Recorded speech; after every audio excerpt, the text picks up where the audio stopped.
Después de la Segunda Guerra Mundial, los lugares que no fueron ocupados por el nazismo pasaron muy rápidamente del racismo biológico al cultural. Como el racismo biologista estaba tan asociado al nazismo y estos países fueron ocupados por los nazis, ese discurso quedó muy desprestigiado después de la Segunda Guerra Mundial. Pero no fue que los europeos una mañana se levantaron y dejaron el racismo de lado, es que se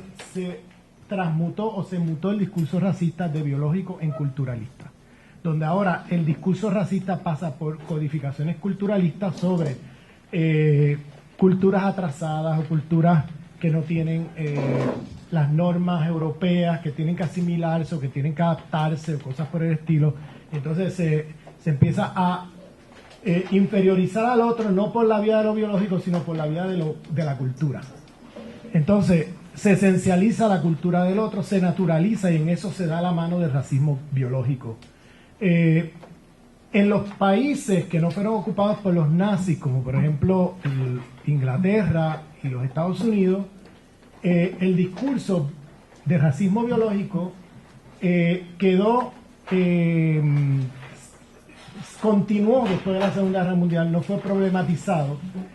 hasta 20 años después, con la lucha de los derechos civiles, tanto en Inglaterra como en los Estados Unidos, donde ahí se pasa una enmienda a la Constitución norteamericana, que como saben, desde 1776 a 1964 era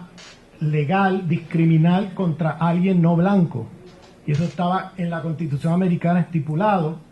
de manera que es la lucha de derechos civiles que cambia la ley, pero entonces transmuta el discurso y pasa de biológico a culturalista. Y por ejemplo el famoso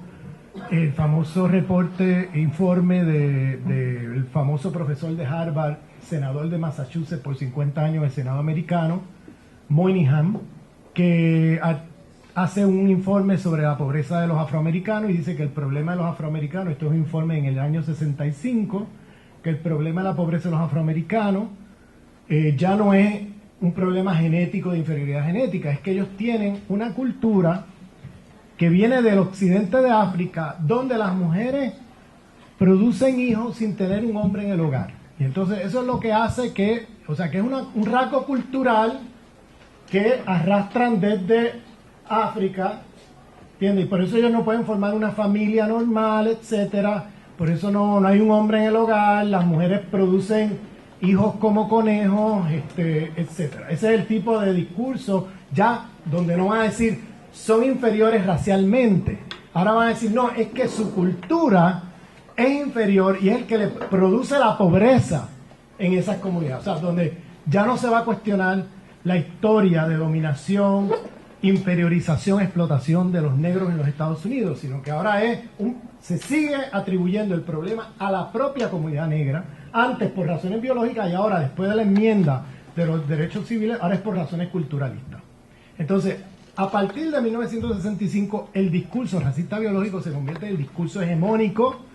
en los Estados Unidos y en el mundo en general, donde ya el racismo biologista, de corte biologista, el discurso biologista, ha perdido credibilidad, ha sido derrotado políticamente, tanto por la lucha contra el nazismo en la Segunda Guerra Mundial, como con la lucha de los derechos civiles en los años 60. Eso no quiere decir que el racismo terminó, el racismo continúa, pero continúa con nuevas formas, y esas nuevas formas son racistas culturalistas. Entonces ahora pasa a la codificación de la inferioridad del otro sobre argumentos de tipo cultural.